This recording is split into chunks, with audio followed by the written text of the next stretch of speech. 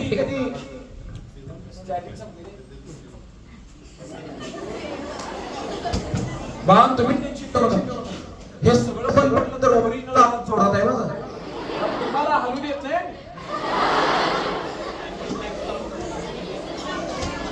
आपला ओरिजिनल आवाज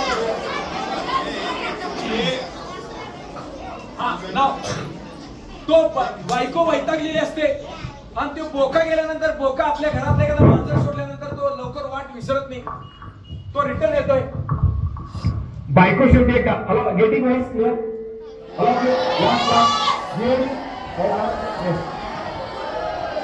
हा वैतागलेली बायको शेवटी नवऱ्याला म्हणते तू आहे तुमच्या पुरुषार्थावरती म्हणते एक बोका सोडता येत नाही नवऱ्याला लिवायच होते नवरा म्हणतो हे गप आज ह्यो बोका राहील किंवा तुझा बोका राहील सोडत नाही आणि हे पण रागात बायको म्हणली असते ना तुमच्या पुरुषाकडे थोडे चिडते त्या बोक्याला नेतोय सकाळी आणि जे सोडायला जातोय 1 तास झाले नवरा परत येत नाही 2 तास झाले येत नाही दुपार झाली येत नाही बायको टेन्शन मध्ये तो बी बोका गेला आणि हिजा बी बोका गेला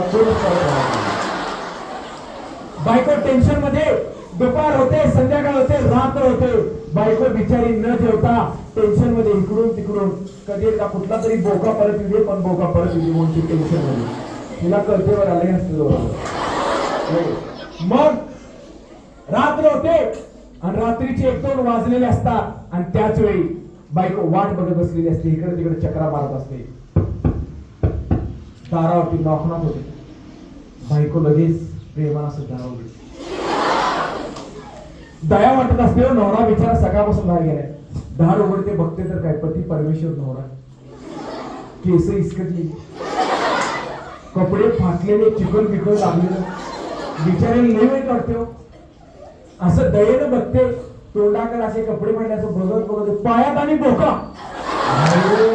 चिडते मग चिडल्यावर म्हणते काय तुमच्यात मला जरा चांगलं कौतुक वाटलं होतं सोडणार आहे नवरा डबल आवाज सोडून जाईल पहिला तोंड बंद कर ह्या बोक्याला आत नेऊन किचन मध्ये दूध दे बायको म्हणते ह्या वैतागात तरी सोडायला सांगितलं ते पहिला दंगा करू नको ह्या पहिल्या बोक्याला आत नेऊन दूध दे बायको म्हणते बाई ठीक आहे पण झालं काय ते तरी सांगा ती म्हणले तुझ्या नादात ह्या बोक्याला सोडायला जंगलात गेलतो येताना घरची वाट विसरलो बोक्याच्या पाठीमागे आलो बोका होता म्हणताना घरी आलो बघ त्या जंगलात राहायची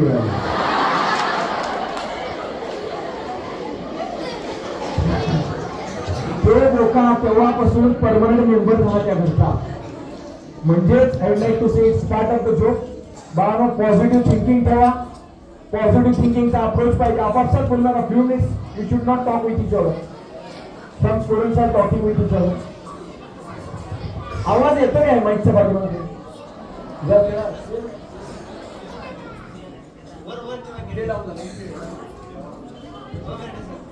आवाज निघले without mic you are getting my आवाज आतल्यात घुमायला लागले now is it clear now okay let it be only 10 minutes I need ठीक आहे नेहमी बाळांनो पॉझिटिव्ह थिंकिंग स्वतः घरातून निघताना सकाळी स्कूलला येत असताना स्वतः पॉझिटिव्ह रेस पाहिजेत कोण येऊन आपलं कौतुक करणार नाही स्वतः मुलीने सकाळी आवरल्यानंतर आरशात बघितल्यानंतर स्वतः मस्तपैकी गाणं बिणं करून केस वगैरे मस्त मी आज चांगली कॅटरीना दिसायला स्वतः कशी काय दिसू नये स्वतःला सुंदर आपण म्हणायची. कोण येऊन म्हणणार आहे वाट बघत बसायची म्हणायची. बाहेर चालताना पॉझिटिव्ह रेस येतात त्या. आपल्याला कोणतरी थोडं निगेटिव्ह बोललं तर आपल्याला वाईट वाटतं. स्वतःच आपण पॉझिटिव्ह अप्रोच करून भावना जगात वावरायचं. You can do anything. तुम्ही जे ठरवताय ते तुम्ही करू शकताय. ह्या ब्रह्मांडातल्या रेस आहेत. पॉझिटिव्ह थिंकिंग नावाचं बुक आहे. ते बुक भावना सिक्रेट ते प्रत्येकाने वाचा. ज्याचं तुम्ही स्वप्न बघताय त्या सगळ्या गोष्टी तुमच्या बरोबर घडत असतात. ज्या ज्या गोष्टीचं तुम्ही स्वप्न बघताय त्या सगळ्या गोष्टी तुम्ही करू शकताय. अहो आज तुम्हाला एवढे बेस्ट टीचर्स आहेत. टीचरचा रोल काय असतो? टीचरचा रोल असतो की तुम्हाला फक्त पाठीवरती हात ठेवून फक्त शिक्षक लढ म्हटले ना, फक्त पाठीवर एक हक्काची थाप टाकली ना, ते भावना तुमच्यासाठी खूप आहे. एक गंगा नदीचा पूर आलेला असतो आणि एका विद्यार्थ्याचं घर पडलेलं असतं. गंगा कना करेक्ट. गंगा नदीचा पूर आलेला असतो, घर पडलेलं असतं, घराच्या भिंती पडलेल्या असतात. विद्यार्थी मोठा झालेला असतो, त्याचं लग्न झालेलं असते, बायको आणि ते दोघं मिळून घर पडलेले सरळ करण्याचा प्रयत्न करत असतात. त्यावेळी त्या विद्यार्थ्याला त्याच्या शिक्षकांची आठवण येते, कारण ते शिक्षक कायम त्याच्या पाठीवरती हात ठेवून लढ म्हणत होते, त्याला कायम प्रोत्साहित करत होते, त्याला कायम मोटिवेट करत होते. त्यावेळी त्या विद्यार्थ्याचं घर पडलेलं होतं आणि त्या पडलेले घर सरळ करत असताना त्याचे कपडे सुद्धा चिखलानं माखलेले होते. At the time he remembered his previous teacher. त्यावेळी त्याला शिक्षकांची अचानक आठवण येते. शिक्षकांकडे पळतच सुटतो तो, कारण शिक्षकांची त्याला 5 मिनिट बोलायचं असतं. असे शिक्षक त्यांच्या घरी बसलेले असतात आणि तो विद्यार्थी असा चिखलात येतो, सरांच्या घरात असा पाय ठेवतो आणि म्हणतो, ओळखलंच का सर? ओळखलंच का सर? पावसात आलं कोणी, कपडे होते मरकटलेले, डोक्यावरती पाणी. ओळखलंच का सर? पावसात आलं कोणी, कपडे होते मरकटलेले, डोक्यावरती पाणी. क्षणभर बसला, वरती पाहून हसला आणि तो काय म्हणतोय बघा. त्यानं त्याच्या घरची व्यथा अगदी एका 2 मिनिटात शिक्षकांना सांगितली. तो काय म्हणतो, सर गंगामाई पाहुणे आली, म्हणजे गंगा नदीचा पूर आला. गंगामाई पाहुणे आली, गेली घरट्या राहुनी. गंगामाई पाहुणे आली, गेली घरट्या राहुनी. माहेर वाशीत पोरीसारखी सर्व घरभर नाचली. जाईल कशी एकटी, बायको मात्र वाचली. चूल खचली, चूल विजली, भिंत खचली, होते नव्हते नेले, जाता जाता माझ्या डोळ्यामध्ये पाणी मात्र ठेवले. सर्व घर पडून गेलं होतं. आणि ऐकल्यानंतर सरांना वाईट वाटलं. सरांनी हेल्प करण्यासाठी पैसे देण्याचा प्रयत्न केला. तो विद्यार्थी पैशासाठी आला नव्हता, तो फक्त एकदा आला होता. सर जसं मला शाळेत पाठीवरती हात ठेवून लढ म्हणत होता नाही, तेवढं फक्त मला बास, मी पुन्हा घर बांधून काढतो. ती स्टोरी आहे. गंगामाई पाहुणे आली, गेली घरट्या राहुने, माहेर वाशीत पोरीसारखी सर्व घरभर नाचली. जाईल कशी एकटी, बायको मात्र वाचली. भिंत कचली, चूल विजली, होते नव्हते नेले, माझ्या डोळ्यामध्ये पाणी मात्र ठेवले. तो सर पैसे देता असतो, खटकन उभा राहिला म्हणा, सर पैसे नको. सर चिखलगाळ काढतोय, पडकी भिंत बांधतोय. सर कारभारण्याला घेऊन पुन्हा लढतो आहे. सर चिखलगाळ काढताय, पडकी भिंत बांधताय. सर मोडून गेला संसार माझा तरी मोडला नाही कणा. मोडून गेला संसार माझा तरी मोडला नाही कणा. सर फक्त पाठीवर ते एकदा हात ठेवून लढ म्हणा, फक्त लढ म्हणा, फक्त लढ म्हणा.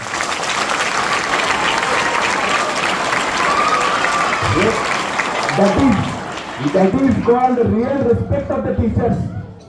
That is called real respect of the teachers. बाळा आज तुम्ही आला, you are getting education here. ही आपली एकमेव अशी स्कूल आहे ज्याच्यातून आतापर्यंत सगळे बाहेर पडलेले सगळे हिरे मोठे. आज आम्ही एवढं मोठं सक्सेस जरी अचीव केलं असेल तर I am very proudly always I am telling that I completed my education from Sri Siddheshwar High School, Nagar. I started my journey from here. तुमची जर्नी इथूनच चाललेली आहे. तुमचं सुद्धा भावना भविष्य मोठं आहे. नाहीतर यातले अशा अर्धेने मुलं आहेत ज्यांना विचारलं तुला काय व्हायचं आहे रे, ही डझंट नो. पुढे काय होणार आहे माहित नाही. जसं की एका विद्यार्थ्याला काय विचारलं, चेष्टेचा भाग आहे, जोकचा भाग आहे, त्याला विचारलं बाळ ह्यो जरा पत्ता सांग, ह्यो जरा पत्ता सांग. त्याने असा बघितला पत्ता, तुमच्यासारखाच एक विद्यार्थी होता, पत्ता बघितला म्हणला पत्ता कसा सांगितला बघा. पुढे जावा, पुढे गेल्यानंतर 3 रोड लागतील. पहिला रोड सोडा, दुसरा रोड सोडा, तिसऱ्या रोडला जावा. तिसऱ्या रोडला गेल्यानंतर 3 चौक लागतील. पहिला चौक सोडा, दुसरा चौक सोडा, तिसऱ्या चौकात जा. तिसऱ्या चौकात गेल्यानंतर 3 गल्ल्या लागतील. पहिली गल्ली सोडा, दुसरी गल्ली सोडा, तिसऱ्या गल्लीत जा. तिसऱ्या गल्लीत गेल्यानंतर 3 अपार्टमेंट लागतील. पहिला अपार्टमेंट सोडा, दुसरा अपार्टमेंट सोडा, तिसऱ्या अपार्टमेंट मध्ये जा. तिसऱ्या अपार्टमेंट मध्ये गेल्यावर 3 फ्लॅट लागतील. पहिलं फ्लॅट सोडा, दुसरं फ्लॅट सोडा, तिसऱ्या फ्लॅट मध्ये जावा. तिसऱ्या फ्लॅट मध्ये गेल्यावर 3 कपाट लागतील. पहिलं कपाट सोडा, दुसरं कपाट सोडा, तिसरं कपाट उघडा. तिसरं कपाट उघडल्यावर त्यात 3 फोटो दिसतील. पहिला फोटो सोडा, दुसरा फोटो सोडा, तिसरा फोटो बघा. तिसरा फोटो तो माझ्या आईचा आहे आणि त्या आईच्या शपथीचा पत्ता मला माहित नाही.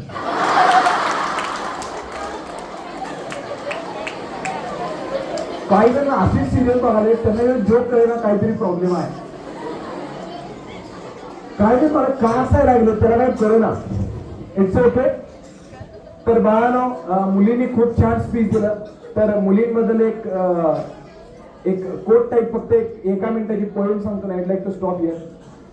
लहान मुलगी असते आणि आपल्या वडिलांचं बोट धरून चालत असते. मम्मी झोपलेली असते. ती मुलगी बघा लहान असते, लहानाची मोठी होते, स्कूल मध्ये जाते, स्कूल मधून कॉलेजला जाते. कॉलेज नंतर पप्पाला म्हणते, पप्पा स्वतःपासून वेगळं करू नका, म्हणजेच लग्न करू नका. पप्पा लग्न करून देतात. लग्न केल्यानंतर ती जात असते. लग्न केल्यानंतर सासरी जात असते. त्यावेळी ती पप्पांना एक वाक्य म्हणते, ते खूप छान आहे. ती लहान मुलगी मोठी होईपर्यंत प्रवास बघा. पप्पांचं बोट धरून ती म्हणते, लहान असते आणि म्हणते, शाम हो गई घूमने चलो ना पापा, शाम हो गई घूमने चलो ना पापा, मम्मी तो सो गई आप तो लोरी सुना दो ना पापा.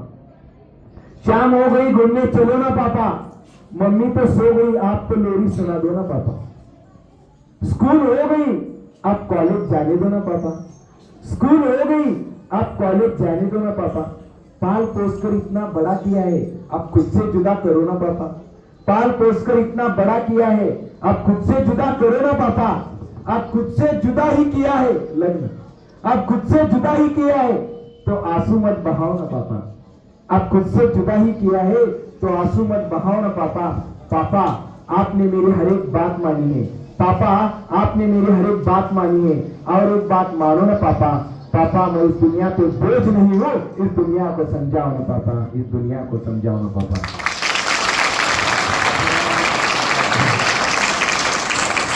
मुलं म्हणणं असं, तुम्ही जे येतात मुलींचं कौतुक करतात, मुलांबद्दल तुम्ही काय सांगितले.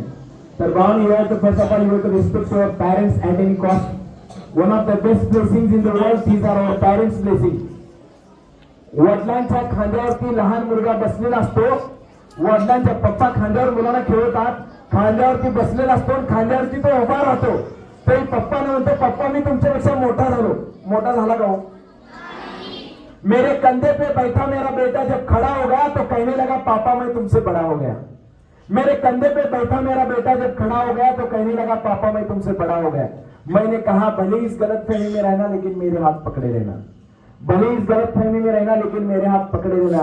जिस दिन ये हाथ छूट जाएगा तेरा खूबसूरत सपना टूट जाएगा. ये दुनिया वास्तव में इतनी अच्छी नहीं है क्योंकि तेरे पैरों तले अभी तक जमीन नहीं है. मैं तो तेरा बाप हूं बेटा, सच में खुशी हो जाऊंगा जब वास्तव में तू मुझसे बड़ा हो जाएगा. तब सब कुछ तुझे सौंप कर, सब कुछ तुझे सौंप कर तेरी ही कंधे पे इस दुनिया को छोड़ के चला जाऊंगा. ते म्हणजे आपले वडील. And I'd like to stop here. I'll not take more time here because your patience, तुमचे पेशन्स ही चेक केले पाहिजे. पण जाताना मी सगळ्यांना एक गोष्टीबद्दल मोटिवेट करेन. तुम्ही जे ठरवताय ते तुम्ही करू शकताय, फक्त तुम्ही ते ठरवणं गरजेचं आहे. आज करिअरच्या बाबतीत काय माहिती आहे, मी करिअर काउन्सिलिंगला माझ्याकडे बरेच पॅरेंट्स भेटायला येतात. त्यापैकी लवकर कोण सक्सेस होतात याचं उदाहरण सांगतो. आई वडील मुलाला घेऊन येतात, सर माझ्या मुलीला एंट्रन्स एक्झाम द्यायची, सर माझ्या मुलीला पोलीस व्हायचं आहे, तिला तुम्ही तयार करा. ती मुलं लवकर तयार होत नाही. आणि दुसरी category, last some students are talking backside, red shirt red shirt red shirt, तो रेड शर्ट वाला मुलगा बघा, red colour, red colour. You are talking too much, silence. हा, डोंट टॉक, सायलेन्स. डेंजर काम आहे, मी डायरेक्ट सांगते ना कोण बोलते ते. Don't talk. तुझ्यामुळे सगळा तो ग्रुप डिस्टर्ब होणार नाही. तुम्ही फक्त भावानं मी थांबण्यापूर्वी एवढं सांगेन की तुम्ही एक टार्गेट ठेवा आणि ते तुम्ही अचीव्ह करू शकताय. आई वडिलांना गरज जास्त नसली पाहिजे. काहीतरी अचीव करण्याची गरज आई वडिलांपेक्षा तुम्हाला जास्त असली पाहिजे. तुम्ही काय सांगायला पाहिजे, सर मला पोलीस व्हायचं आहे, सर मला डॉक्टर व्हायचं आहे. आमच्या आई वडिलांना समजावून सांगा मला काही करून व्हायचं आहे. त्याच्या बाबतीत परवा मी सांगली रेल्वे स्टेशनवर उभा राहिलो होतो. रेल्वे स्टेशन बघा, आता मी थांबायला लागलोय. रेल्वे स्टेशनवर उभा राहिलो होतो आणि दोघं रेल्वे धरण्यासाठी पळत होती. एक जाडजूड मोठा होता आणि एक स्लिम होता. दोघांच्या अंगावर ढीकभर बॅगा आणि दोघं पळायला लागले. कशासाठी तर ती ट्रेन धरायसाठी. मी मात्र स्टँडवर बघायला लागलोय सगळं रेल्वे स्टेशनवर. हे दोघं पळायला लागले. रेल्वे आली तरी मी पळते. मी हातातलं सगळं काम बाजूला ठेवलं. मला एकच एक्साइटमेंट, त्यांना रेल्वे सापडते. मी पळत यायला लागले. ते पळत जवळ आले. रेल्वे निघाली. रेल्वेचा पहिला डब्बा निघाला, दुसरा निघाला. हे पळते घामाघूम झाले सगळे. आणि ते जवळ आले, रेल्वेच्या जवळ आले. रेल्वे निघाली, पहिला डब्बा, दुसरा डब्बा. रेल्वेचा शेवटचा डब्बा राहिला होता. ती दोघं, मोठा माणूस त्याला काही पळायची होण्यात धाप्यात देत जवळ आला. स्लिम वाला जो होता, हे जे जोराची उडी मारली ते डायरेक्ट रेल्वेच्या डब्यातच आणि रेल्वे निघून गेली. दोघातला एकटाच गेला. आणि दुसरा मात्र जो फॅटी होता, जाड होता, तो मात्र धाप्यात तिथंच. मला लई वाईट वाटलो. बिचारी दोघं आलती. एकट्याला गाडी सापडली, एकट्याला नाही सापडली.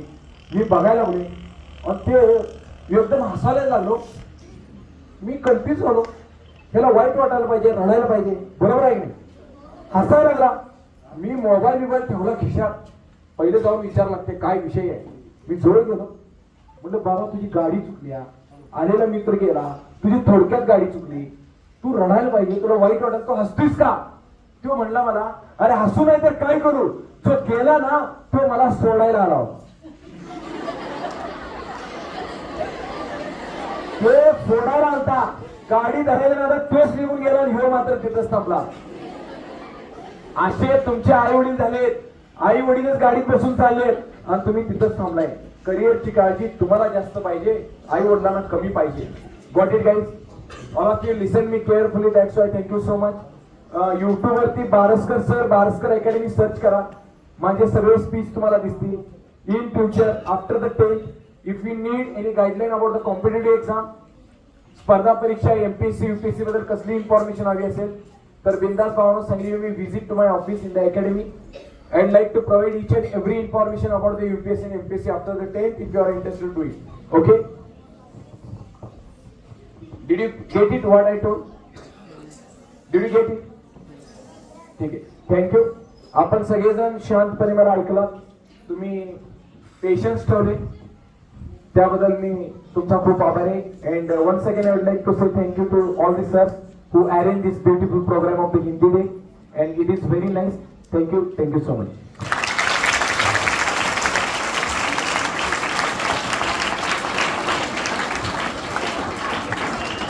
धन्यवाद सर, बहुत ही सुंदर विचार और बहुत ही अनमोल मार्गदर्शन है आपका.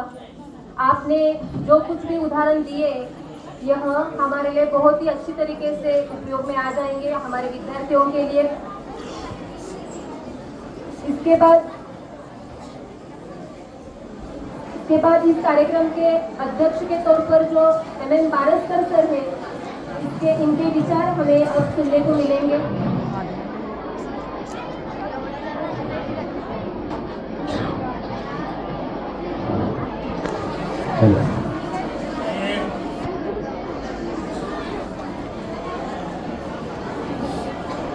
सर्वांनी शांत बसा.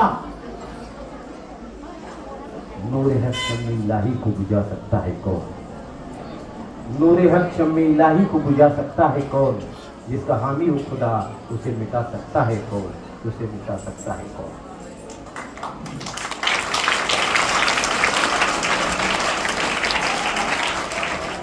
नूरे हक शम्मे इलाही को बुझा सकता है कौन? जिसका हामी हो खुदा उसे मिटा सकता है कौन? अपने मेहनत के करिश्मे से इस नागज के सरजमी को जो रोशन करे, उस त्रिसिद्धेश्वर हाई स्कूल के सितारों को चमकने से रोक सकता है कौन? चमकने से रोक सकता है कौन?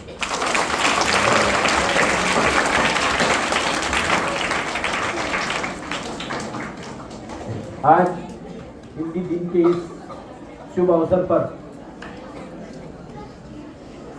यहाँ उपस्थित आदरणीय प्रधान अध्यापक और मेरे परम मित्र आदरणीय रुपनाथ सर और मेरे परम मित्र भी और मेरे विद्यार्थी भी आदरणीय पर्यवेक्षक देसाई सर और पहले प्रधान अध्यापक भी रह चुके हैं और हमारे इंग्लिश के बेहतरीन अध्यापिका आदरणीय गायकवाड़ मैडम और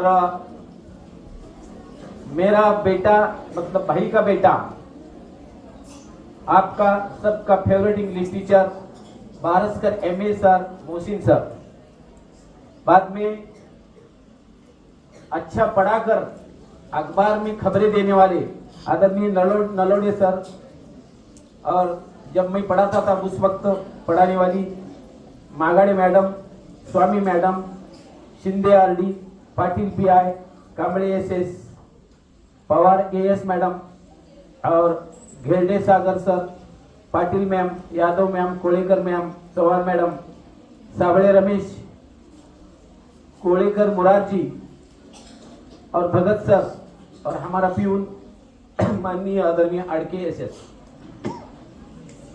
तो बच्चों एचपी सर है क्या? पहले देख रहा हूं है ना। एचपी सर बहुत महान आदरणीय है क्योंकि वो स्टेज पर रुकते नहीं है ना? कहाँ है? अभी गए। हाँ,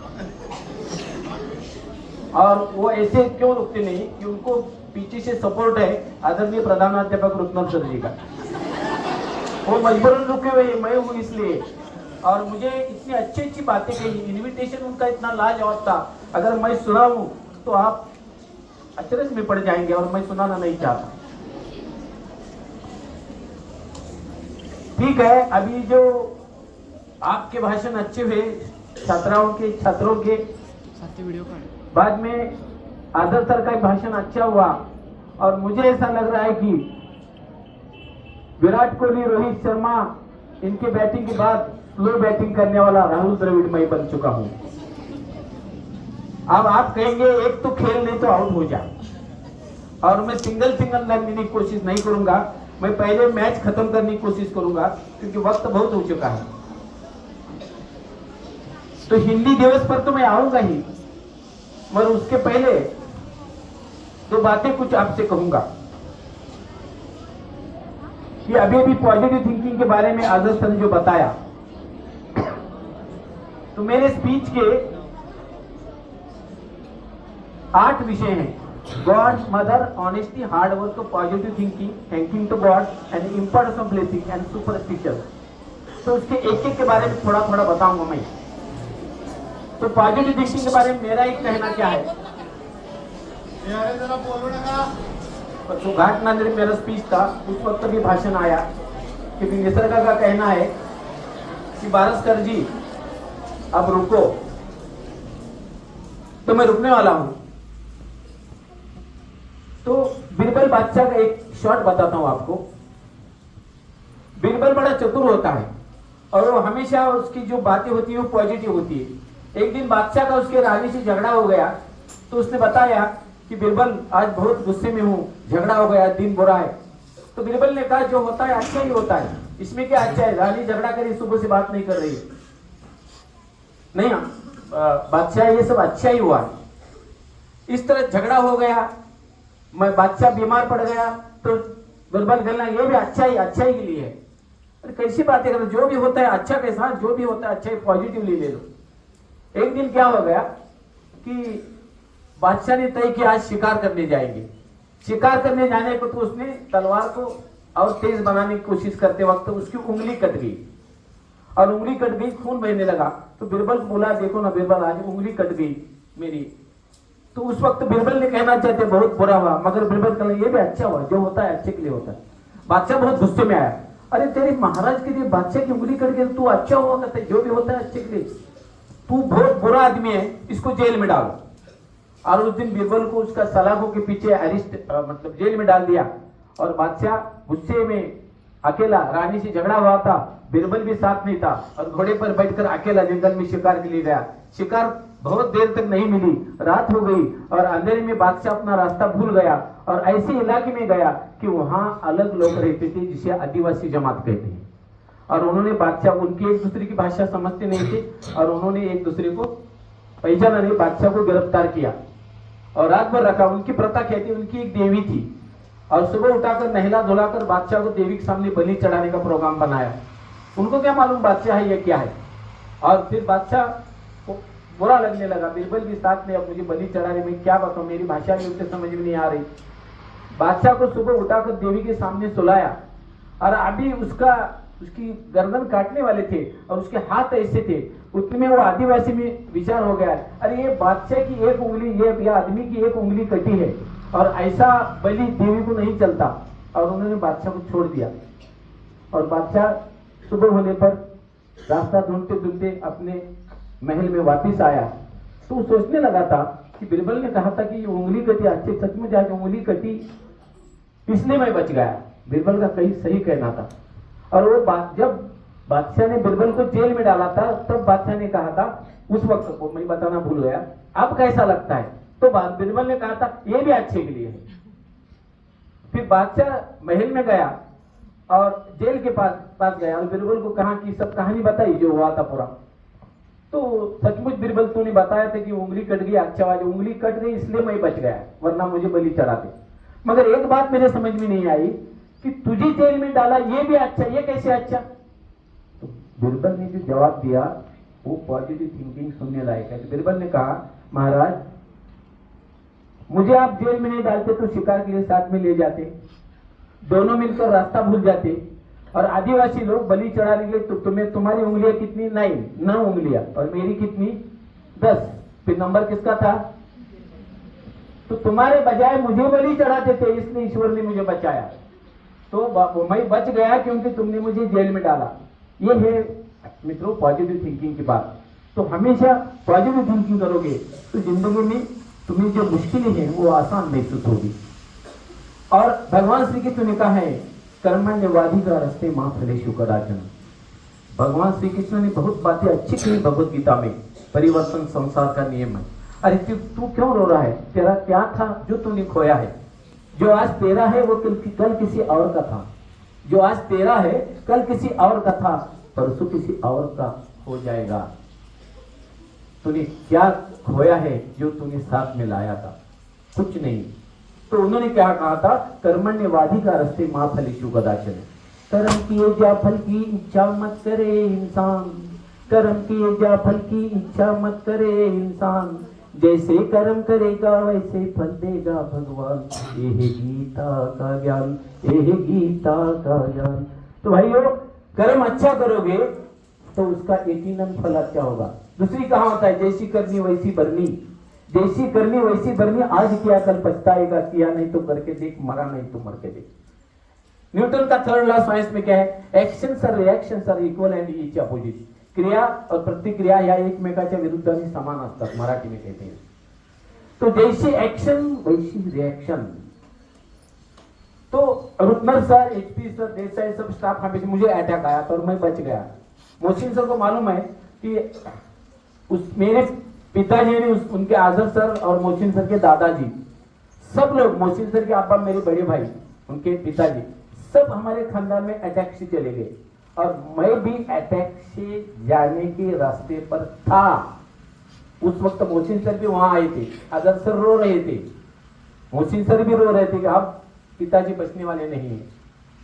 मगर एक्शन कैसी रिएक्शन। तो रुकनर सर कहने लगे, देसाई सर कहने लगे, एचपी सर कहने लगे, सर तुम बच जाओगे क्योंकि तुम्हारी एक्शन जो है, तुमने बच्चों का आशीर्वाद लिया है, वो दुआ लिए, वो दुआ कहीं ना कहीं उस भगवान को, ईश्वर को अपना फैसला बदलने पर मजबूर करेगी। और ईश्वर ने फैसला बदला और मेरी जान बच गई। तो इसलिए कहने का मतलब है,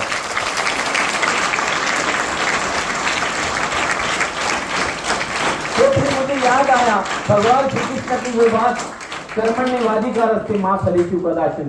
कर्म किए जा फल की इच्छा मत करे इंसान, जैसे कर्म करेगा वैसे फल देगा भगवान। पर आपके लिए कर्म क्या है, आपका इस वक्त स्टूडेंट्स की भूमिका है, आपकी छात्र की।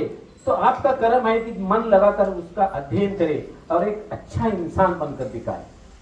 देखो, इंसान एमए बनता है, MSc, MCom, MBBS, MD, MS, MLA, MCom, LLM, इतनी एम मास्टर की डिग्रियां लेता है। मैं तो कहता हूं ये डिग्रियां जरूरी है, मगर सबसे पहली डिग्री चाहिए हमें एम की। एम से मतलब है मास्टर ऑफ मानस। आज बहुत कम हो गए हैं। क्यों बता रहा हूं मैं तुम्हें? क्योंकि मेरे पास कुछ यहाँ चिट्ठियां हैं, दो थोड़ी ही, ज्यादा नहीं, अखबार की चिट्ठियां हैं। तो ये अखबार की चिट्ठियां देखकर तुम्हें पता चलेगा सर ऐसा क्यों कह रहे हैं। क्योंकि आज ये देखो, कोल्हापुर में हुई बात, सरणावर जाताना मरणाने चढले होते, सरणावर जाताना मरणाने चढले होते। बच्चों ने बात को नहीं संभाला था। उसके आगे जाकर दूसरी एक अखबार में खबर है, 2-3 ही है खाली, मुलाकडून पित्याचा खून, चंडगढ़। कैसी लिखती है बातें? आप बच्चे हैं, अपने पिताजी का खून करोगे। ये क्यों खून हुआ? क्योंकि वो पढ़े लिखे बच्चे थे। और उसके आगे और एक खबर, पोटच्या गोळ्याने घेतला आईचा जीव, शुक्रवार 13 डिसेंबर 2019 पुढारी सांगली। पोटच्या गोळ्याने घेतला आईचा जीव, क्या बात है। आज हमारे देश में वृद्धाश्रम जो है उनकी तादाद संख्या बढ़ रही है। ये किस बात की निशानी है? ये भारत के नाम पर भारत का तेज कम हो रहा है। ये भारत की संस्कृति सबसे अजीब है। तुम्हें मालूम है, बॉयफ्रेंड गर्लफ्रेंड सुनते हैं, टीवी में देखते हैं। आज मुझे बताओ, बॉयफ्रेंड गर्लफ्रेंड की जो कल्चर है, जो संस्कृति, जो तहजीब है, वो हमारे हिंदुस्तान की नहीं है। वहां बाप बेटे एक दूसरे को ग्लास में चेस करके शराब पीते हैं। हमारे देश में पीते हैं क्या? ऐसा नहीं। बाप अगर बेटे को तमाचा लगाए तो पलट कर बेटा नहीं मारता। ये हमारी तहजीब है। हमारे गुरु मारते हैं, तभी भी हम गुरु को पूरा जवाब नहीं देते। ये हमारी भारतीय संस्कृति है। भले ही दुनिया में आर्थिक दृष्टि हम पिछड़े हो, थोड़े कम होंगे, मगर तहजीब से भारत का बराबर करने वाला एक भी देश नहीं है। और ये भारत की खासियत है। यहाँ ऐसा हो रहा है। ये क्यों हो रहा है? एक एग्जाम्पल था, एक किसान था, किसान, उसके 4 बच्चे थे। 20 साल के बाद एक मित्र मिला और उसने कहा कि बच्चे क्या कर रहे हैं? उसने कहा एक डॉक्टर बन गया। अरे वाह, अच्छी बात है। दूसरा क्या बन गया? दूसरा वकील बन गया, वो भी अच्छा है। तीसरा इंजीनियर बन गया। और चौथे ने पान का ठेला है, पान पट्टी है उसकी, और वो पान पट्टी चलाता है। तो मित्र कहने लगा, अरे अरे मराठी में कहा, चौथं तेवढं बादगाड निघालं, जरा चौथा बच्चा क्या ठीक नहीं। तो किसान ने कहा नहीं, चौथा ही ठीक है। उसने कहा वो कैसे? वही हमें संभालता है। बाकी 3 निकल गए, लव मैरिज करके शादी को नहीं बुलाया उन्होंने, ये चौथा ही संभालता। इसका मतलब क्या? चौथी की पढ़ाई लिखाई कम थी, मगर सचमुच वो ही वेल एजुकेटेड था। अब एक बात सुनो, एक गरीब किसान और उसकी बीवी पत्नी दोनों ने मिलकर बच्चे को, पर्टिकुलर का बच्चा, पढ़ाया लिखाया, बहुत मेहनत की कोशिश की। और वो बच्चा भी इतना दिमाग वाला था, होशियार था। वो आगे जाकर कलेक्टर बन गया। शॉर्ट बताता हूँ, कलेक्टर बन गया। और उसने कलेक्टर बनने के बाद उसके माँ बाप को बहुत खुशी होना ही चाहिए, कुछ कलेक्टर बनना मामूली बात नहीं है। और फिर उसने उधर ही लव मैरिज किया, माँ बाप को भी नहीं बुलाया। चलो, माँ का प्यार अंधा होता है, उसने वो भी समझ लिया, बड़ा हो गया बेटा। बहुत दिन के बाद माँ बाप को याद आई। माँ कहने लगी, सुनो जी, हम दोनों जाकर बेटे को मिलकर आएंगे, बहुत दिन हुआ देख कर, वो कलेक्टर बन गया, जब से नहीं देखा। तो पिताजी कहने लगे, उसका पत्नी किसान कहने लगा कि इतने पैसे नहीं जाने के लिए, थोड़े पैसे हैं, मैं पहले अकेला जाकर आता हूँ और बाद में बेटे से पैसे लेकर हम दोनों जाएंगे। इस तरह उसने तय किया, रिटर्न टिकट लिया रेल का, और उसने सफर किया जिले को जाने का, जहाँ कलेक्टर ऑफिस था, जिला अधिकारी। और रेलवे में वो खिड़की के पास बैठकर वो सपने देख रहा था कि मेरा बेटा कलेक्टर है। अब वहां जाने पर कितनी मेरी इज्जत करेगा, कितना स्वागत करेगा, सबको गर्व से बताएगा ये मेरा जन्मदाता बाप है, इसने मुझे पढ़ाया लिखा है। मराठी में कहते हैं, हडाची काढाने रक्ताचे पाणी करून त्यानं मला शिकवलंय। फिर इस तरह वो चलता गया, सपने देखता गया, आंखों में उसकी खुशियों के आंसू थे। आंसू दो तरह के होते हैं, एक गम के और एक खुशियों के आंसू। और चला गया और स्टेशन आ गया, वहां से उतर गया। महीना था, मई का, बहुत धूप कड़ी थी। और वहां से उसकी जो जूते थे, चप्पल की, वो फटी हुई थी, उसके पैर गरमाइश महसूस कर रहे थे। और वहां से चलते गया, रिक्शा के लिए भी पैसे नहीं थे, सीधा कलेक्टर ऑफिस गया। उसके कपड़े फटे हुए थे उस किसान के, और वो सीधा कलेक्टर ऑफिस जाने लगा। तो जो पीर था, जो चपरासी, उसने उसको रोका, अंदर मत जाना, साहब अंदर है। अरे साहब का बाप हूं मैं, तू कैसा बाप हो सकता है, क्या नाम है? नाम लिखा, उसने चिट्ठी अंदर भेज दिया। कलेक्टर साहब यानी उसका बेटा अंदर बैठा था, सब डिप्टी कलेक्टर साहब, उसकी मीटिंग थी। उसने चिट्ठी देखा, चिट्ठी पर उसके बाप का नाम था।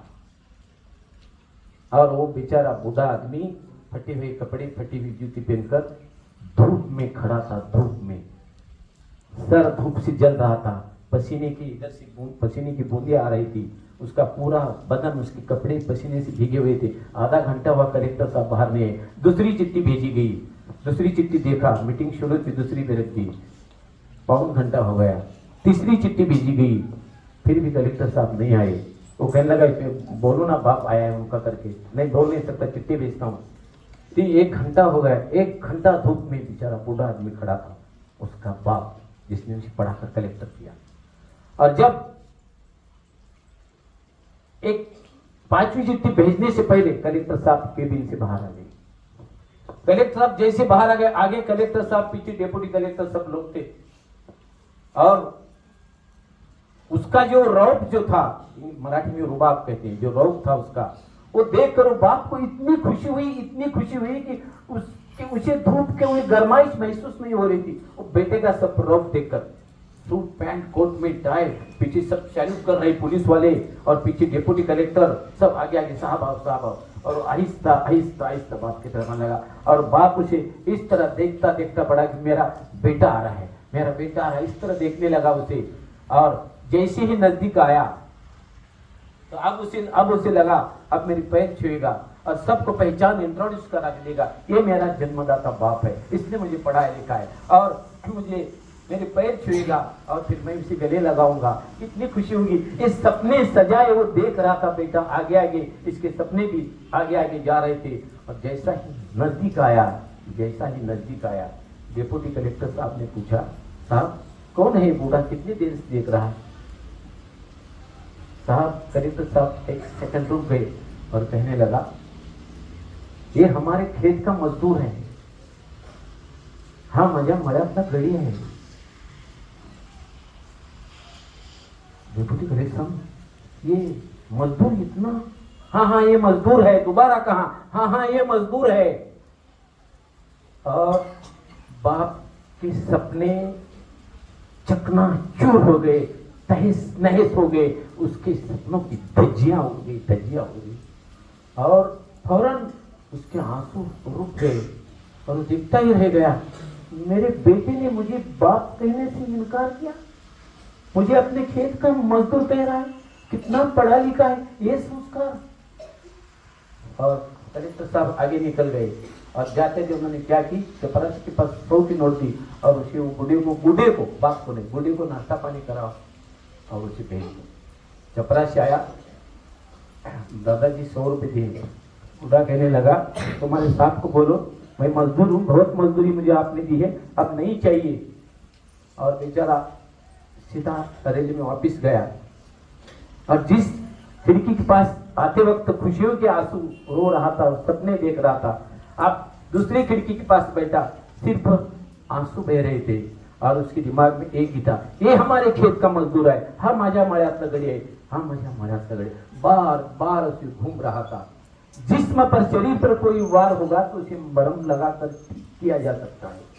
शरीर पर कोई वार हो गया तो उसे मरहम लगाकर ठीक किया जा सकता है, मगर दिल पर अगर वार हो गया तो उसे मरहम नहीं बच्चों, मरहम नहीं। दिल पर, बाप के दिल पर बेटे ने वार किया है, अपने ही चिराग से अपने ही घर को आग लगी है। बाद में वो रोते रोते चला गया और बार बार उसके दिमाग में, हाँ मजा मळ्यात गडी है, ये मेरे खेत का मजदूर है। मराठी में नाटक है, इसका नाम है भावबंधन। उसमें एक डायलॉग होता है, यहाँ शूट हो रहा था वो, उसमें डायलॉग है लतीके बाण जिथून सुटतो तिथे काहीच साक्ष राहत नाही. डायलॉग क्या है? लतीके बाण जिथून सुटतो, बाण बघा की सुटला तिथं साक्ष राहत नाही काही. बाण जिथून सुटतो तिथे काहीच साक्ष राहत नाही, पण बाण जिथे जाऊन लागतो तिथे जखम होते. जखमेतून भळा भळा भळा रक्त वाहतं आणि जखम भरी झाली तर व्रण मात्र कायमचा राहतो. व्रण मात्र कायमचा राहतो. उस बूढ़े को जख्म हो गई थी, बेटे ने शब्द का तीर चलाया था और बेचारा बूढ़ा जख्मी हो गया था. और फिर उसका स्टेशन आ गया और स्टेशन आने के बाद वो वहां उतर गया. उसके बाद उसने वहां रेल स्टेशन पर हाथ पैर साफ किए और सीधा घर चला गया. शाम हो गई थी, 7:30-8 बजने को थे. घर में गया, घर का दरवाजा टकटकाया, दरवाजा खुल गया. माँ बेचारी, अरे आप आ गए? हाँ हाँ आ गया. अच्छा कैसा है बेटा मेरा? क्या क्या कहा उसने? मिला क्या? मेरे बारे में क्या कहा? अरे मुझे अंदर तो आने दो. फिर उसको अंदर बुलाया, अंदर गया. फिर कहीं क्या किया? अरे थोड़ा पानी तो पिलाओ. नहीं नहीं, मेरे बारे में क्या कहा? तुमने क्या कहा? क्या क्या दिया? पानी तो पहला दो. थोड़ा पानी पिया और फिर वो किसान बूढ़ा, अपनी पत्नी को एक घाव महसूस नहीं होगा, पर अपनी पत्नी को एक घाव बर्दाश्त नहीं होगा, सहन नहीं होगा, इसकी कल्पना करके उसने ये बात हकीकत नहीं बताई. उसने असत्य बताया, झूठ बताया. कहने लगा तुम्हारी बहुत याद कर रहा था, माँ को क्यों नहीं लाए कहने लगा था, और मेरी बहुत इज्जत की. सब लोगों के सामने मुझे सामने बताया और सबको कहने लगा ये मेरा बाप है, इसने मुझे पढ़ाया लिखाया. और सब लोगों ने बहुत इज्जत की, खिलाया पिलाया, बहुत अच्छा खेला. सब झूठ, सब झूठ. और फिर आगे क्या? आगे कुछ नहीं, बस ना भी, मुझे आराम करने दो. वो बूढ़ा चिढ़ने लगा, गुस्सा करने लगा और बेचारी वो बूढ़ी को थोड़ा शक होने लगा, क्योंकि एक शेर है, सच्चाई कभी छुप नहीं सकती बनावट के वसूलों से. सच्चाई कभी छुप नहीं सकती बनावट के वसूलों से, कि खुशबू आ नहीं सकती कभी कागज के फूलों से, कागज के फूलों से. वो झूठ बोल रहा था और उस बूढ़ी को लग रहा था कि कोई गाल में कुछ काला है. 9 बज गए. बूढ़ी बार बार पूछती और क्या कहा? मेरे लिए क्या क्या दिया? उसने खाना परोस दिया. खाते खाते का तेरे लिए एक साड़ी और मिठाई स्वीट दी थी. सब कहाँ है? मैं भूल गया, वो रेल में गाड़ी में भूल गया. अरे कैसे भूल गए? बहुत अच्छी साड़ी थी और मुझे भी कपड़े दिए थे, सब वो गाड़ी में भूल गया मैं. कैसे भूल गए? मैं बेटे की मिलने की खुशी में भूल गया. और बूढ़ा रोज 2 रोटियां खाता था. उस वक्त उसने 1/4 यानी पाव, यानी 1 रोटी का चौथा हिस्सा, चौथा ही खाया उसने. उसे खाना नहीं गया. तो उसकी पत्नी बूढ़ी कहने लगी आप खाना खाओ ना, और क्यों नहीं खाते? नहीं नहीं आज भूख नहीं है. क्यों नहीं? बेटी को देखकर, बेटी की बातें सुनकर इतना पेट भर गया कि भूख चली गई है. देखो मराठी में कहा की दुःख दुसऱ्याला सांगितल्यानं कमी होतं आणि सुख दुसऱ्याला सांगितल्यानं वाढतं. अभी अपने गम का जो पहाड़, गम का जो सागर है, किसी बताएगा? वो इसलिए नहीं बता रहा था कि ये माँ है, इसे बर्दाश्त नहीं होने वाला है, इसलिए नहीं बता रहा था. फिर शाम हो गई, 11 बज गए. दोनों फटे हुए बिस्तर पर, एक तरफ बूढ़ा सोया, एक तरफ बूढ़ी सोई. बूढ़ी का मुंह उधर, बूढ़ी का मुंह इधर, और दोनों की भी आंखें खोली थी. बूढ़ी सोच रही थी, पत्नी सोच रही थी कि आज कुछ गड़बड़ है, ये खुश नहीं है, गाल में कुछ काला, ऐसा सो आंखें खोलकर सोच रही थी. और कलेक्टर के माँ बाप का घर, लाइट नहीं थी, कंदील कहते, कंदीलाची वाट जरा कमी केली. दोनों सो गए, नींद नहीं लग रही थी. और बूढ़ा उधर मुंह करके सोच रहा था कि ये मेरे, हा माझ्या मळ्यातला गडी है. एक ही वार हुआ था उसे. अरे वार करने को कोई भी करे, मगर अपने ना करे ना, अपनों का वार बर्दाश्त नहीं होता. अपनों ने मुझको लौटा, गैरों में कहाँ दम था, इसकी मेरी जहां डूबी वहां पानी ही कम था. ऐसा कुछ हो गया. और 12 बज गए. और 12 बजने के बाद तभी ये बूढ़ा बूढ़ी को नींद नहीं थी. और अचानक एक आवाज आई कमरे में. वो आवाज क्या थी? ये आवाज रोने की थी. बूढ़ी चौकन्नी हो गई. उसने फौरन अंधेरे में हाथ लगाकर ऐसा बूढ़ी के गाल पर हाथ लगाया तो पूरा गाल, कपड़ा, चादर भीगी हुई थी. फौरन उसने उसका बत्ती तेज की और कहा उठो उठो, तुम उठो, तुम रो क्यों रहे हो? क्या बात है? सोई नहीं अभी तक? नहीं नहीं, मैं रो नहीं रहा था, मैं वो बेटी की याद आ रही है इसलिए खुशी के आंसू। नहीं नहीं, खुशी के आंसू सिसकियां नहीं तो नहीं होते ना। क्यों रो रही थी? नहीं कुछ गड़बड़ है, तुम कुछ झूठ सच बताओ क्या हुआ है। उसने कहा कुछ नहीं हुआ। तो कहने लगा तुम्हें मेरी कसम है, माझी शपथ है तुम्हारा, सच बताओ। और फिर उसने अपनी पत्नी की झूठी कसम खाई कि तेरी कसम कुछ नहीं हुआ। फिर भी उस बूढ़ी ने पूरी जिंदगी का सफर उसके साथ तय किया था, उसका हम सफर था वो। और फिर कहने अपनी कसम खाओ, खुद की कसम झूठी खाए, मेरी कसम कुछ नहीं हुआ। भगवान की कसम खाओ, हाँ भगवान की कसम भी झूठी खाई, भगवान की कसम कुछ नहीं हुआ। बूढ़ी का तसल्ली नहीं हुई उसका। तो फिर वो कहने लगी कि मेरी तसल्ली नहीं हो रही है, मेरा समाधान नहीं हो रहा है। उसके दिमाग में आइडिया, अपने इकलौती बेटी की कसम खाओ कि कुछ नहीं हुआ। अब बूढ़ा बेटी की झूठी कसम खाएगा तो बेटी की जान को कुछ होगा। कितना प्यार है बाप और मां का प्यार। इतना अपमान करके भी बेटी की झूठी कसम खाने पर दिल नहीं कर रहा था। और उसने कहा मैं बेटी की झूठी कसम नहीं खा सकता, मुलाने वळख दिली नाही ग, तुला बोललो ते सगळं सगळं खोटं होतं, सब झूठ था। उसने मुझे बाप कहना तो दूर, मुझे खेत का मजदूर कहा, मजदूर, और मुझे पहचानने से इनकार कर दिया, सीधा सामने से चला गया और सब झूठ था। और उसने मुझे कहा हा माझ्या मळ्यातला गडी आहे, हा माझ्या मळ्यातला गडी आहे ग। जोर से दुख का आवेग आया और उसने सीने पर हाथ रखा, हार्ट अटैक आ गया और बूढ़ा खत्म, सब कुछ खत्म। उस बूढ़ी माँ के आंखों के सामने ये हरामखोर एहसान फरामुश बेटे का यह दर्दनाक किस्सा सुनकर इतना ही नहीं बल्कि उस पर पहाड़ गिर गया, उसका पति भी मर गया बेटे के कारण। और बूढ़ी कहने लगी धनी, जो से चिल्लाई, उसी के साथ उसी भी अटैक आया और दोनों पति पत्नी उस वक्त स्वर्गवासी हो गए। सुबह लोग इकट्ठे हुए, कलेक्टर साहब को तार किया गया, आ गए फौरन अपनी गाड़ी लेकर, लाल लैंप की गाड़ी कलेक्टर की होती है। आए, देखते हैं तो माँ बाप की दोनों लाशें फटे हुए कपड़ों में। अब पछतावा बहुत हो गया, अब क्या फायदा, चिड़िया चुन गई खेत, अब पछतावत क्या। तो बच्चों एक दिन हम सबको, मैंने वो दुख सहा है, मेरे माँ का मेरे बाप का जनाजा मेरे कंधे पर शमशान तक मैंने लेकर गया हूं। उस वक्त जो हमने गलतियां की, हमने माँ के साथ बुरा सलूक किया, बाप के साथ बुरा सलूक किया, वो याद आएगा। और फिर आप कहोगे तुझे ढूंढू कहां ओ माँ, तुझे ढूंढू कहां, मैंने ऐसा खेल जो खेला, मैंने ऐसा खेल जो खेला, तुझको खोकर माँ तुझे ढूंढू कहां। अब नहीं आएगी, अब कभी नहीं आएगी, जाने वाले फिर कभी नहीं आते। अरे जब तक जिंदा है इनकी सेवा करो, इन्हें खुश रखो। ईद का दिन आएगा, दिवाली का दिन आएगा, ईद का दिन आएगा, तो पहले माँ बाप के लिए कपड़े खरीदो, बाद में सबके लिए।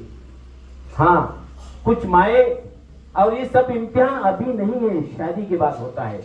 तुम्हारी माँ और तुम्हारी पत्नी के बीच झगड़ा होता है और बहुत बार गलती, यानी कभी कभी गलती माँ की होती है, और उस वक्त पत्नी कहती है कि तुम्हारी माँ की गलती है, तो बेटी की अवस्था बहुत बुरी होती है उस वक्त। उसकी भी अवस्था कैसे बताए, माँ तेरी गलती है, मेरी पत्नी की गलती नहीं है, वो नहीं बता सकता। वो बेचारा की इधर इकड़ तिकड़ बावड़ी कहते ना, वैसे उस तरह उसकी हालत होती है।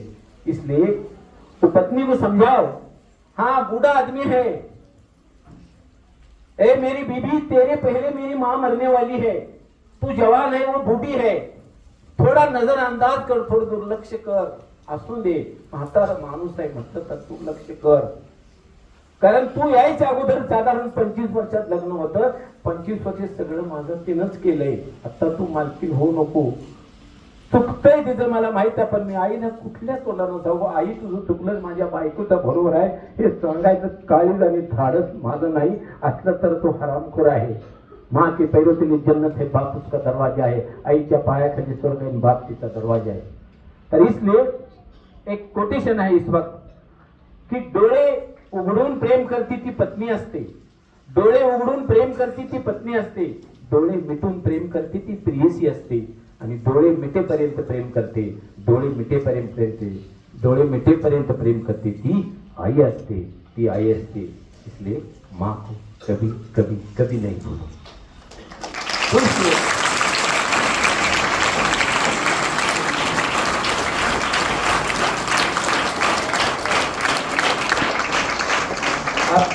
मैं 5 मिनट में मेरा स्पीच खत्म करने वाला हूँ, क्योंकि आप भी बहुत देर से बैठे हुए हैं. एक माँ की सेवा करो और दिन में 2 बार भगवान की जो भी धर्म के हो अपने भगवान का नामस्मरण करके दिन की शुरुआत और एंड करो. कुछ एक आदमी कहने लगा कि भगवान नहीं है, भगवान दुनिया में नहीं है, झूठ बात आई है. एक मास्टर जी थे, उन्होंने बच्चों को बताया कि भगवान नहीं है, और उन्होंने कहा ये क्या है. बच्चों ने कहा मोबाइल है. ठीक है. और ये हाथ में सांप है. बच्चों ने कहा नहीं सांप इसलिए कि सांप होता तो दिखता, जो होता है वो दिखता है, और जो होता नहीं वो दिखता नहीं. भगवान किसने देखा है? हाथ ऊपर करो. किसने नहीं देखा? अरे भगवान तुम नहीं देख सकते क्योंकि भगवान ईश्वर अल्लाह नहीं है. ये झूठ बात है. अब एक चैलेंज कर रहे हैं भगवान को.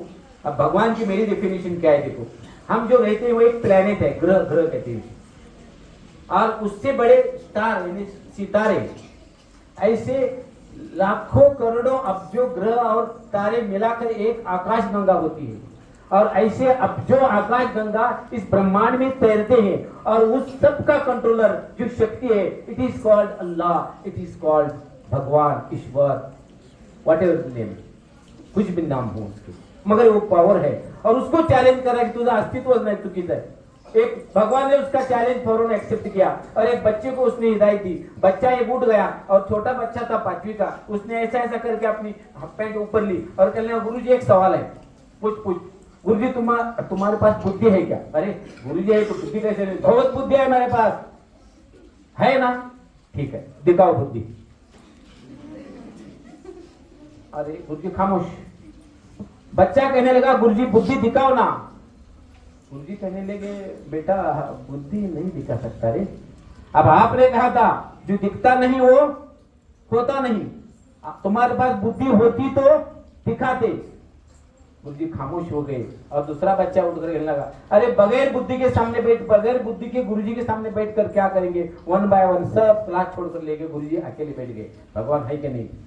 बुद्धि दिखती नहीं, मोबाइल की रेंज दिखती नहीं, हवा दिखती नहीं, मगर है ना किसी की होने की कसौटी, उसका दिखना जरूरी नहीं. एक बड़ा विद्वान आया था, और एक तुम्हारा 10वीं की क्लास में वेजिटेबल किंगडम नाम का इंग्लिश लेसन था. और वो पहले विद्वान कैसे थे? सिर पर टक्कल और एक शेंडी थी, शेंडी ऐसे बीच में, और एक शबनम, नेहरू शर्ट पैजामा, उसका सब ऐसा ड्रेस था.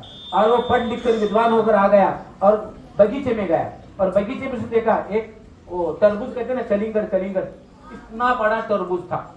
और उसने देखा कि इतना बड़ा तरबूज, और उसकी जो माँ है, जो बेल है उसकी बेल तो इतनी छोटी है, ये कैसे हो गया? और उसने थोड़ी देर के बाद वो आम के पेड़ के पास गया.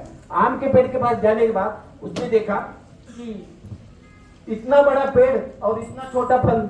आम फल छोटा होता है ना. उसने कहा, God has know the idea proportion.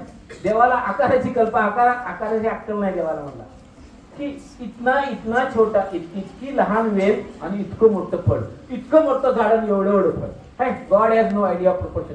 उसने फौरन भगवान को पत्र लिखना तय किया और पेड़ के नीचे बैठ गया और स्टार्ट की खत लिखने के. टोपी उतारी, सब टक्कल था ना पहला ही, वो टोपी उतार कर बाजू में रखी. टोपी उतार लिखने की उसको स्टाइल थी. और एक कागज निकाला और पेन से लिखने का, डियर विष्णु. तुम डियर फादर मदर कहते ना, उसने डियर विष्णु को लिखा. कहने लगा, डियर विष्णु कहते. उसने भगवान ने करिश्मा दिखाया. भगवान हर एक को करिश्मा दिखाकर ठिकाने पर लाता है, उसकी स्टाइल है. गुरुजी को ऐसे ठिकाने पर लाया। अब इसे कैसे लाता है देखो, एक जोर का हवा का झोंका इतनी जोर से आया, जोर से, और ऊपर का एक हरा हरा हरा आम जो कच्चा था वो टूट कर टांग करके उसके टक्कर पर आकर टपक गया। उसके बाद दूसरा आम आ गया, तीसरा आ गया, आई आई आई गए माँ माँ माँ माँ कहने लगा और चला असर टेंगोड़ आ गया। और जैसा ही वो चिल्लाने लगा, चिल्लाते चिल्लाते देखा वाटरमेलन, कलमड़ा, तरबूज, और एक बार वो पेड़ की तरफ देखा तो उसने क्या कहा, अगर आम की साइज तरबूज के बराबर होती तो मेरी शक्ल का क्या होता। भगवान ने बराबर किया है कि नहीं, आम की साइज तरबूज के बराबर होती, उसने वो खत फाड़ दिया। तो बच्चों कहने का मतलब इतना ही है कि भगवान है और इसलिए दुनिया है, वरना दुनिया नहीं है। तो एक 2 मिनट में अभी हिंदी दिन के बारे में, हिंदी के बारे में देखो। एक दिल्ली के प्लेटफॉर्म पर एक हमारा सैनिक नौजवान हाथ दोनों तरफ 2 बैसाखी लेकर खड़ा, बैसाखी कुबड़िया कुबड़िया कुबड़िया के उभा होता, और उसको एक पत्रकार ने पूछा, उसके पास गया और कहने लगा क्या हुआ, तो कहने लगे, इधर देखो, वो कहने लगे, वो जो मिलिट्री मैन था वो कहने लगा कि मुझे जंग के मैदान में गोली लगी है और मेरा पैर निकामी हो गया है, इसलिए मैं बैसाखी लेकर चलता हूँ। तो पत्रकार ने उसे चिढ़ाया, उसका अपमान किया और कहने क्या लगा कि दुश्मन को पीठ दिखाकर भागते हुए गोली लगी है, सामने सीने पर क्यों नहीं लगी। उसका अपमान किया उस जवान का। हमारे जवान बहुत शूर है, बहादुर है। उसने क्या कहा, दुश्मन को पीठ दिखाकर डर कर भागते हुए गोली लगी या लड़ते हुए सामने। तो उस जवान ने जो जवाब दिया वो हिंदी दिन के अवसर पर जरूरी है। उसने क्या कहा, ध्यान से सुनो। उसने पत्रकार से कहा, तुम्हारे घर के आंगन रंगोली से सजे हुए होंगे, तुम्हारे घर के आंगन रंगोली से सजे हुए होंगे। मैं मेरे देश की सरहद को मेरे खून से सजाकर आया हूं। तुम्हारे घर के आंगन रंगोली से सजे हुए होंगे, मगर मैं मेरे देश के सरहद को खून से सजाकर आया हूं। और इस बार मैं शहीद न हुआ तो क्या हुआ, इस बार मैं शहीद न हुआ तो क्या हुआ। मेरे बेटे को भेजूंगा शहीद होने के लिए, तिरंगे को वचन देकर आया हूं, तिरंगे को वचन देकर आया।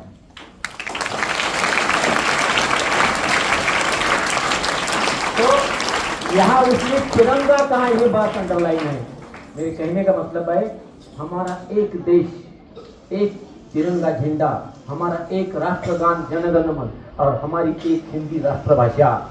अगर एक भाषा नहीं होता तो एक मराठी का किस्सा सुनाता हूँ तुम्हें 2 मिनट में, खाली 2 मिनट में। एक बार रेल में, अंग्रेजों के जमाने की बात थी, एक रेल में एक हमारी महाराष्ट्रियन मराठी स्त्री बैठी थी और उसके सामने यूरोपियन आकर, यूरोपियन कैसी बैठे, यहाँ तक स्कर्ट, बाकी निचला भाग खुला, क्या म्हणजे मांडल्या सगळ्या उघड्या इतने खाली, ती मराठी समोर बसती थी 9 वाली साड़ी घेऊन। अरे सामने क्या हो गया, और एक दूसरे देखने लगे, वो उसको मराठी नहीं आती थी, इसको इंग्लिश नहीं आती थी। फिर वो इंग्लिश वुमन बोर हो गई, कहने लगी कि hello madam, what's your name, तुम्हारा नाम क्या है। वो कहने लगी कि बस उठ बढ़, ओके ओके, हाँ नहीं, वो कहने नाम क्या है, वो कहने लगी बस फुकने, ओके ओके कहने, ओके ओके थैंक यू। उसे क्या लगा, उसका नाम फुकने। थोड़ी देर बाद स्टेशन आया, वो मैडम कह लगी, hello madam, what's the name of this station, इसके स्टेशन का नाम क्या है, बस टोले, ओके ओके टोले टोले। और थोड़ी देर के बाद उसे गुस्सा आ रहा था महाराष्ट्र मैडम को, महाराष्ट्र जो स्त्री था ना, उसे गुस्सा आ गया था। अगले स्टेशन पर वो उतर गई, उतर जाने के बाद वो यूरोपियन जो थी ना, वो हाथ चले, हेलो फुकने, बाय बाय फुकने, बाय बाय फुकने। वो कहने लगी चप्पल निकालूंगी तुझे, बाय बाय फुकने, बाय बाय फुकने कहने के बाद चप्पल निकालू के लिए। क्या हो गया, तुम्हारा नाम फुकने है ना। तब तक ट्रेन चली गई। अब ये क्यों हुआ कि एक भाषा सूत्र नहीं होने की वजह से। अब हम हमारे कर्नाटक में जाएंगे, हमें कन्नड़ नहीं आता मगर हिंदी आना चाहिए ना। तो दूसरी एक बात है कि तुम्हें मालूम है कि रूस रशिया के टुकड़े हो गए, तो हमारे भारत में एक धागे में जो भारत पूरे देश को बंद रखा है, वो 3 धागे की एक रस्सी है। उसमें एक राष्ट्रभाषा हिंदी, एक राष्ट्रगीत और एक तिरंगा। और इसी वजह से हमारा सब देश एक है, वरना ये देश बिखर जाता।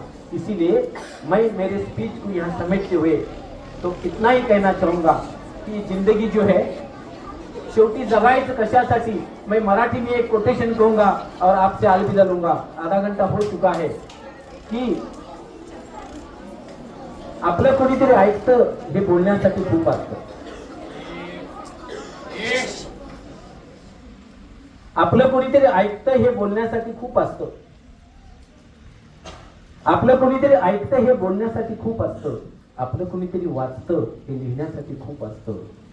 आपलं कोणीतरी वाचतं हे लिहिण्यासाठी खूप असतं। आपली कोणीतरी वाट बघतंय, आपली कोणीतरी वाट बघतंय हे चालण्यासाठी खूप असतं। आणि आपली कोणीतरी आठवण ठेवते, आपली कोणीतरी आठवण ठेवते हे जगण्यासाठी खूप असतं, जगण्यासाठी खूप असतं। जय हिंदी, जय महाराष्ट्र।